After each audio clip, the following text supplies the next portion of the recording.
Some promises aren't meant to be kept. They're whispered in moments of youth, sealed with handshakes that fade into memory, buried under decades of life's relentless forward march. But this isn't a story about those promises. This is about the one that refused to die. About a man who waited 62 years, 62 full rotations around the sun, to honor something most people would have forgotten before their 30th birthday. And when he finally stepped back onto that court, basketball in his weathered hands, the world stopped to watch something none of us knew we needed to see. His name is Robert Chen, 79 years old. And 3 months ago, he did something that broke the internet, made grown adults cry into their morning coffee, and reminded us all why some stories deserve to be told. But before we get to that moment, the one where cameras flashed and a gymnasium erupted in applause, we need to go back. Way back. To 1962. To a high school in San Francisco where two teenage boys made a pact that would define both their lives in ways neither could predict. Robert was 17. Skinny, awkward, with knees that knocked together when he ran and a jump shot that barely reached the rim. Basketball wasn't his thing. It was never going to be his thing. But it was everything to Michael Torres. 6'2", effortlessly athletic, the kind of kid who seemed born with a basketball grafted to his palm. Michael was destined for greatness. Everyone knew it.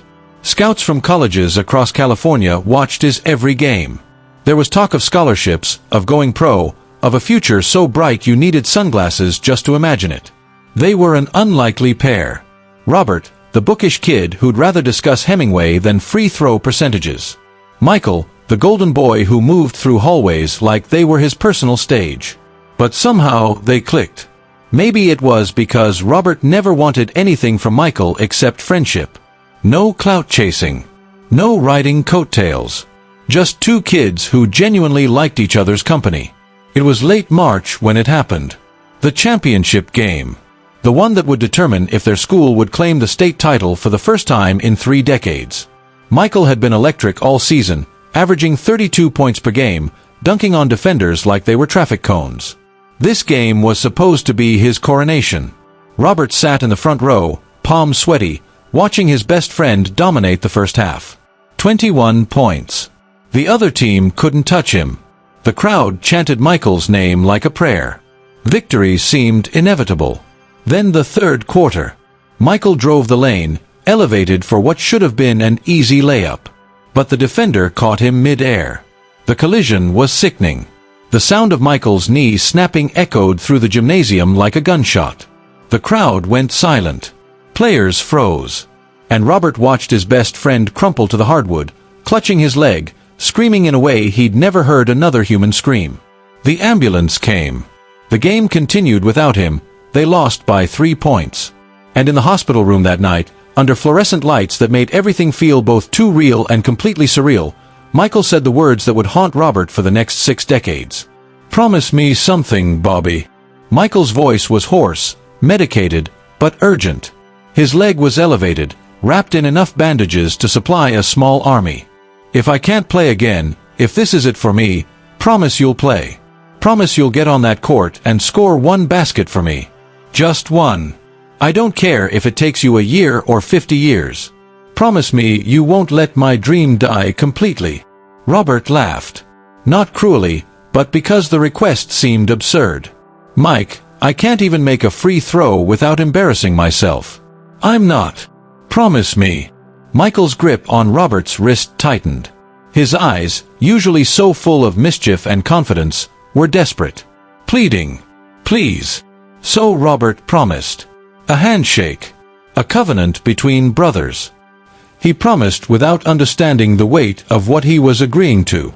How could he? He was 17. He thought promises were easy things to make and easier things to keep. Michael never played competitive basketball again. The injury was too severe, the damage too extensive. His scholarship offers evaporated overnight. The scouts stopped calling. The future that seemed so certain dissolved like sugar in rain. He tried to be positive, tried to tell everyone he was fine, that he'd find another path. But something in Michael died on that court. Robert saw it happen in slow motion over the following months, the light in his friend's eyes dimming, the smile becoming more practiced than genuine. They graduated. Life pulled them in different directions, as life always does. Michael moved to Oregon to work in his uncle's construction business. Robert went to Stanford, studied engineering, married a woman named Patricia who made him laugh until his stomach hurt. They had 2 children. Built a life. Robert's career flourished. He became a structural engineer, designing bridges that would outlast him by centuries. But the promise lingered like a splinter buried too deep to remove.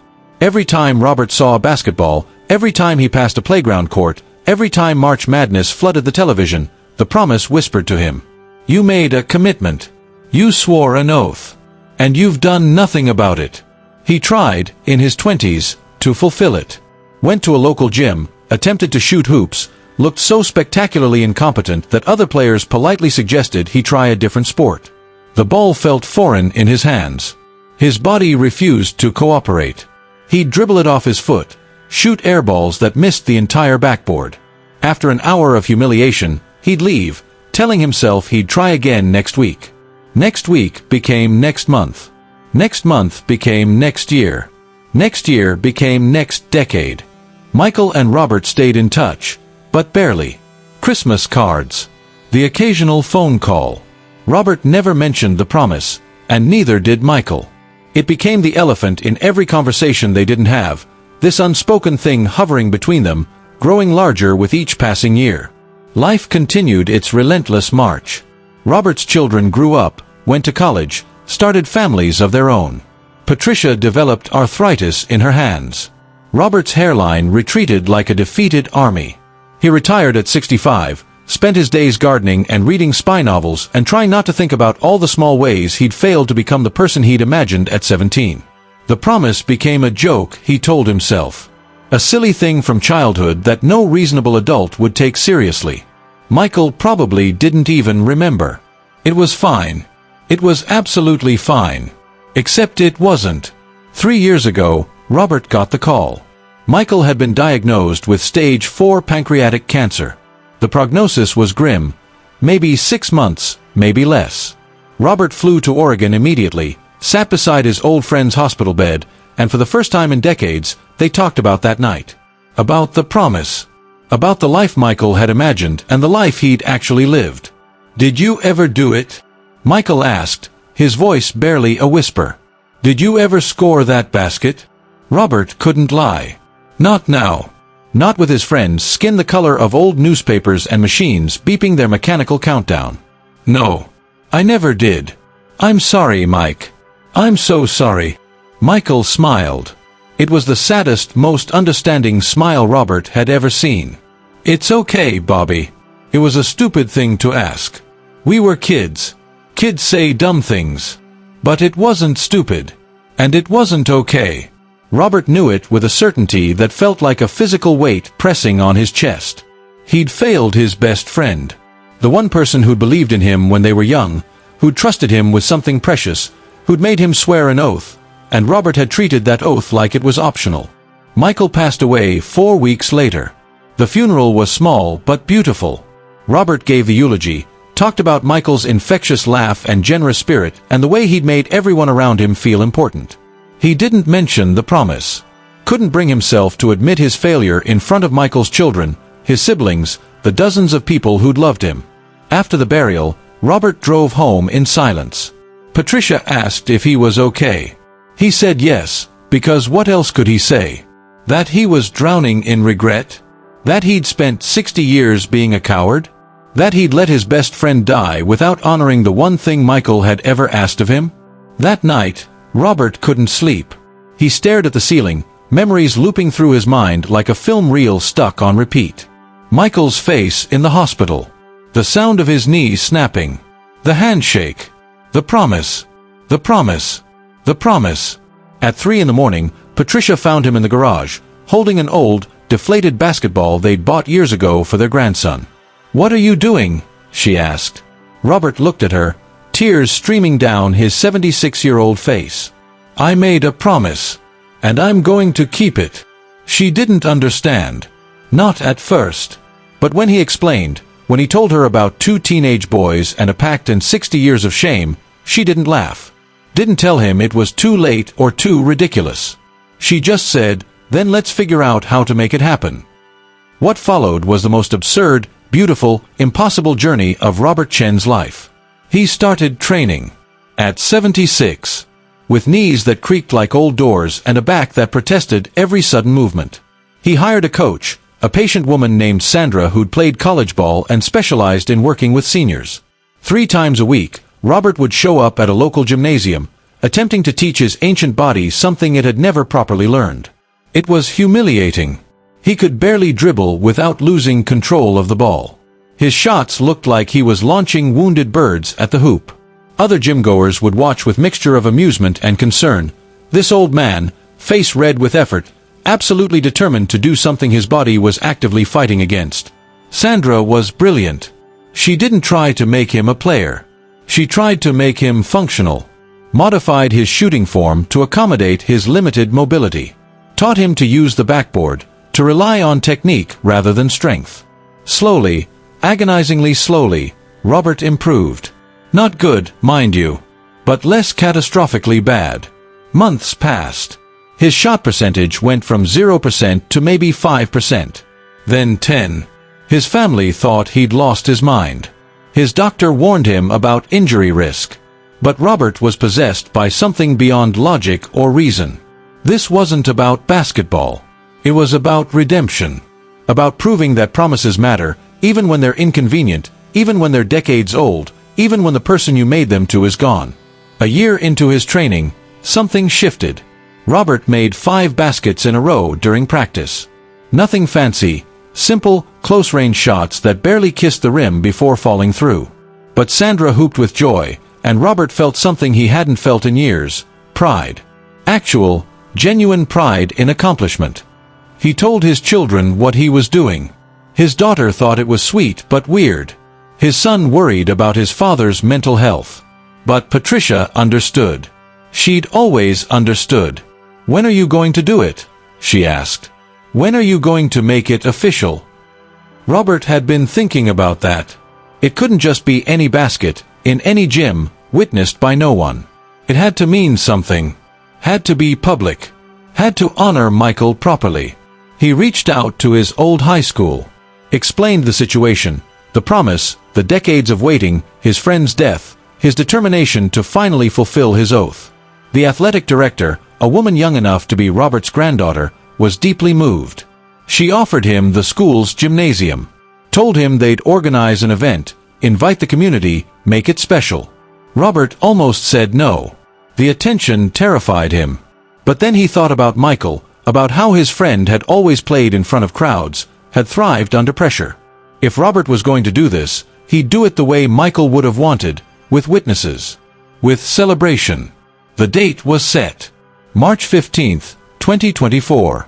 Exactly 62 years and 3 weeks after Michael's injury. The school promoted the event on social media. Man, 79, returns to honor 62-year-old promise to deceased friend. The story went viral. News outlets picked it up. Suddenly, what Robert had imagined as a small ceremony became a phenomenon. Interview requests flooded in. Robert declined most of them, but did a few. Told Michael's story. Talked about friendship and loyalty and what it means to keep your word when no one would blame you for forgetting. People were captivated. In an age of broken promises and fleeting commitments, here was a man willing to look foolish, to risk public failure, just to honor something he'd sworn to do when he was 17. The days leading up to the event were surreal. Robert practiced obsessively, terrified he'd miss in front of hundreds of people. Sandra assured him he was ready, but Robert knew the truth. He'd never be ready. Not really. This wasn't about readiness. It was about showing up. March 15th arrived cold and clear. Robert woke before dawn, his stomach a knot of anxiety. Patricia made him breakfast, scrambled eggs he could barely touch. "You're going to be wonderful," she said, squeezing his hand. Michael would be so proud. Robert hoped she was right. The gymnasium was packed. Over 800 people had shown up. Former classmates, Michael's surviving family members, strangers who'd heard the story and wanted to witness something meaningful. News cameras lined the walls. The school had set up a memorial photo display of Michael, young, smiling, frozen in the prime of life he'd never gotten to fully live. Robert walked onto that court in sneakers his grandson had helped him pick out, wearing a jersey with Michael's old number, 23, and carrying a basketball that suddenly felt like it weighed 1,000 pounds. The crowd erupted in applause. He was shaking, visibly shaking. The athletic director handed him a microphone. Robert hadn't prepared a speech, but words came anyway. 62 years ago, my best friend asked me to do something. And for 62 years, I told myself I'd do it eventually. Eventually became a lifetime. Michael died 3 years ago, and I never kept my promise while he was alive. That's something I have to live with. But today, finally, I'm going to do what I should have done 6 decades ago. This is for you, Mike. Wherever you are. This is for you. He handed back the microphone. Walked to the free throw line, the same spot where Michael had dominated so many games. The gymnasium went silent. You could have heard a pin drop on that hardwood floor. Robert bounced the ball once. Twice. His hands were sweating. His heart was hammering so hard he could hear it in his ears. Every person in that building was watching. Cameras were recording. This moment would be preserved forever. His success or his failure, immortalized on the internet for millions to see. He bent his knees. Used the technique Sandra had drilled into him thousands of times. Focused on the rim, blocking out everything else. Took a breath. Shot. The ball arced through the air. It seemed to move in slow motion, rotating with that perfect backspin Robert had finally learned to create. It hit the front of the rim. Robert's heart stopped, bounced up, kissed the backboard, rattled around the rim once, twice, 3 times. And fell through. The gymnasium exploded. Cheering, crying, applause that shook the bleachers. Strangers hugging each other. Michael's daughter sobbing with her hands over her mouth. Robert stood there, frozen, staring at the basket he'd just made, unable to quite believe it had happened. Patricia rushed onto the court, threw her arms around him.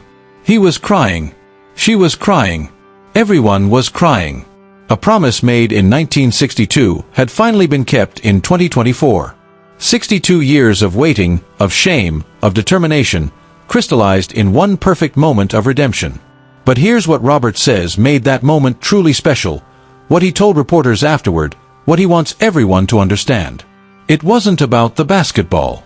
It was never about the basketball. It was about proving that your word matters. That loyalty isn't convenient.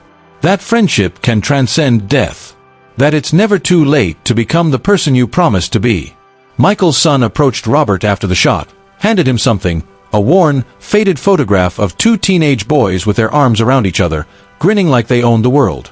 Michael and Robert, 17 years old, infinite possibilities stretching before them.